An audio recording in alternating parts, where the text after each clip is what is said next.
So dudes, Ape Roman here. Today we're going to talk about Ranger purses, Ranger wallets, whatever you want to call it. It's basically a water-resistant, tear-resistant bag with dummy cord on it that can seriously help you out for land nav and planning and things like that.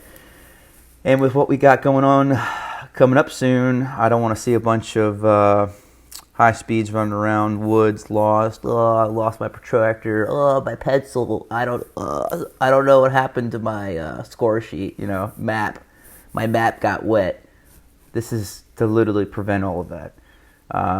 It costs about with all this stuff. If you go out and buy all this today, you probably buy it for about $20. But you buy it and you can make it and make it and make it. So let's get this video started. So what you see on the table before you is the different size Ziploc bags that I was talking about in earlier videos about what you should have in your kit if you want to take the military serious. I got 2 gallon, 1 gallon, quart, and sandwich, and you can technically make little Ranger wallets out of all these things, but whatever. Over there is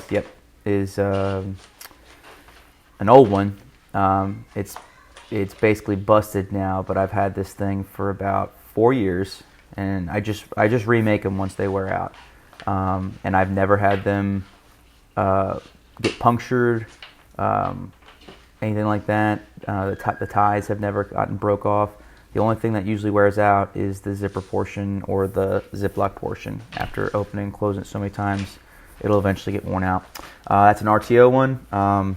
Obviously, for anybody who does military stuff knows what an RTO is. The writing on the front is glint tape, and it's sealed down with some packing tape. I could do one of those later on if anybody cares about it, but for this, I'm just really trying to get the bare bones.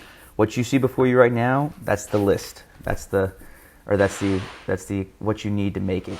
So roll 100-mile-an-hour tape, a gallon Ziploc bag for this one. If you go to Walmart, you can, hold on one second. If you go to Walmart, you can get all the things you see here, literally.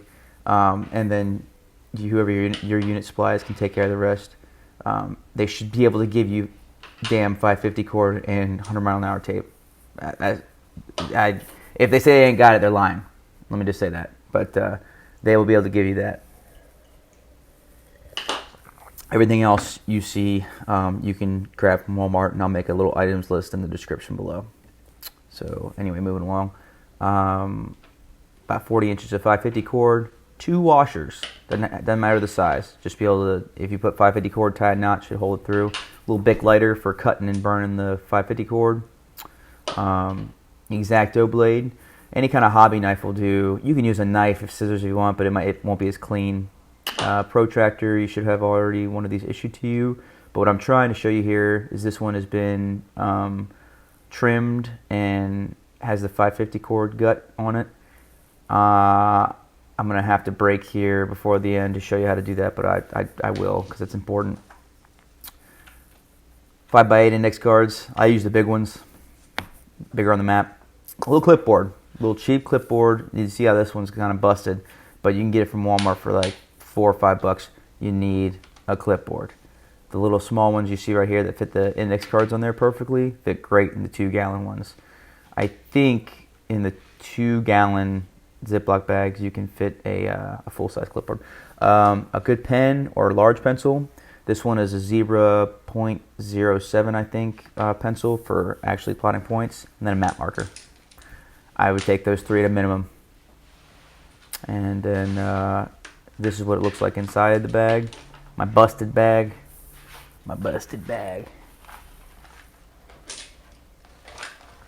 See how my zippers? Yep. Oh no, it's broken. That's why I'm making a new one. And I'm doing this one on a video so all you yahoos out there can see how it's done. But you can see from the outside that technically it's still intact, minus the zipper portion. It still works. I wouldn't get into pouring down rain with it, but it'll still do the job. And right about here is where I realized that if I put this thing together upside down, probably won't come out like for instructional purposes, the best way. So I stop, flip it, and get going with this.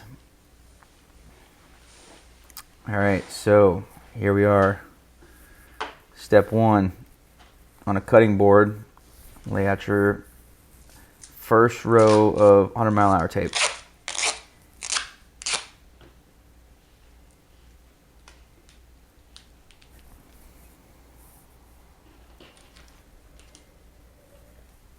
Now I try to do everything in halves, so I'm going to split the difference of the tape with the bag, and then as you see my this from this point forward, the steps are basically the same all the way till you get to the end.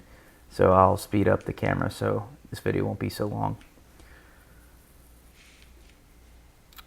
I'm a little bit OCD about stuff. I mean, some people care, some people don't.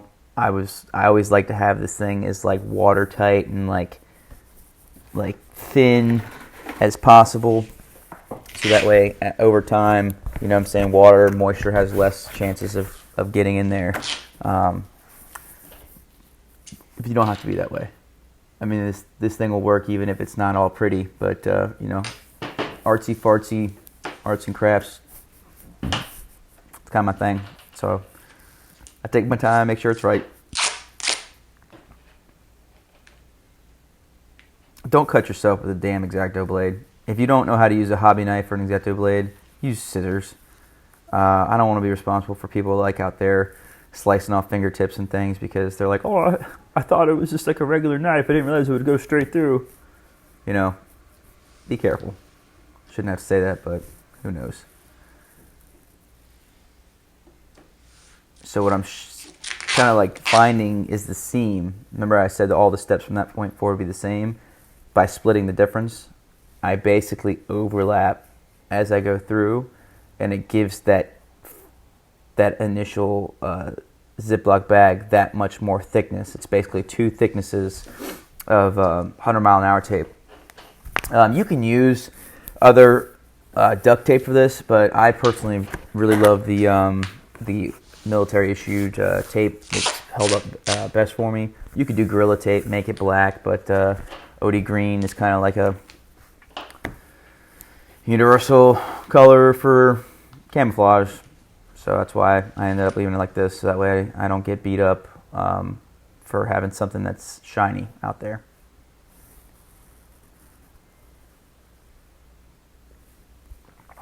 All right. I think you guys get the gist. And this thing should, there we go, starts taking off a little quicker. One thing we haven't even talked about yet. We said basically what it was for land nav, but you can use these things for anything. Mission planning, any kind of paperwork you have out there that you don't want wet. It doesn't have to be land nav stuff or mission stuff. It could be 9-line cards, range cards, anything in the field that you have that obviously you don't want wet, you put in there. You take it to the movie theater. You can put some lickies and chewies in there and sit there and be like, what of it? Don't worry about me. I'm just over here with my Ranger purse. Sir, you get the straw coming out of that bag into your mouth. No, I don't. It's a medical bag. You know, who knows? Do whatever you want.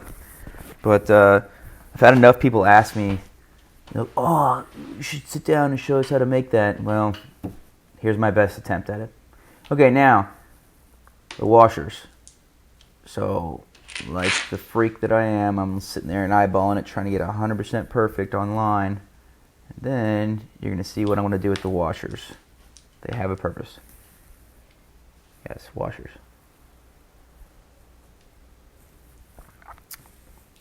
So, stick them right there on the ends.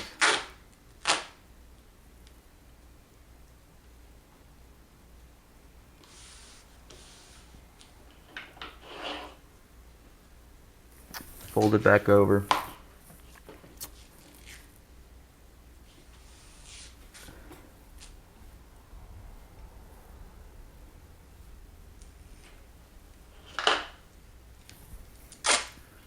The crazy thing about this whole video making process is the camera that I use stops itself at 10 minutes. That's about as far as it'll let let it go, and then it won't warn you or anything. It just cuts off. All right, so you are going to take the 550 cord and do a quick figure 8 knot. I'll try my best to get this on as close to camera as possible. So you have your 550 cord, and then you do like a regular overhand knot, but then you go through again and make a figure 8. I see that. The reason why you do the figure 8 is so the knot is big enough that it will not go back through the washer that you have taped. See the washer? It's me pulling pretty hard. Alright, and then you cut and burn. So with the knot in one hand, you cut the excess off to where you have just the nub, and then use that high-speed Bic lighter and burn off the ends. And then once it gets nice and hot, take it, press it down, make it like that. That way it doesn't loosen or fray. And you do that on both sides. Here's the other side. Quick figure 8 knot. Just do a loop and then run it through itself second time so it looks like a little figure 8. Tighten it up. Cut it. Burn it.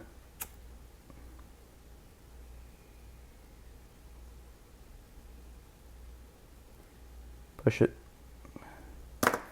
And you have yourself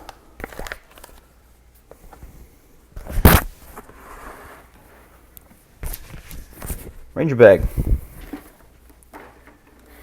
Put all your maps, protractors, and other things in here on a clipboard. When you're running through the woods, all you got to do is close it when you're at your point or when you're running, and then open it real quick, hold it up, got your pen, measure, mark, do whatever you got to do. Put everything back in there, zip it closed, good to go. I think there was one more thing. Oh yeah, protractor. That same hobby knife, X-Acto knife that I was showing you earlier. Easiest way to do this without cutting yourself or ruining a protractor is on a cutting board. But let's see if I can flip this around correctly. Yep. All right. So if I hold something up.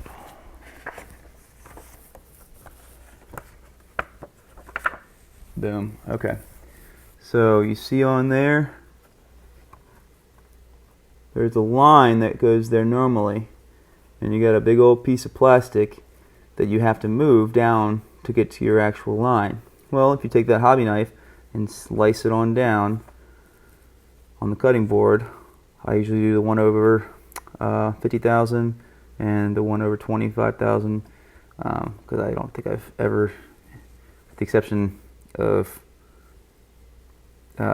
real life stuff, deployment stuff, I've never used the 1 over 100. But I'll slice that down, and then one of the strands, internal strands of the 550 cord, the hole there for a reason. You put it there, and you run it to the side so you can get an actual azimuth without having to lift up a protractor. But this video has been long enough. If anybody got any questions or anything, hit me up in the comments.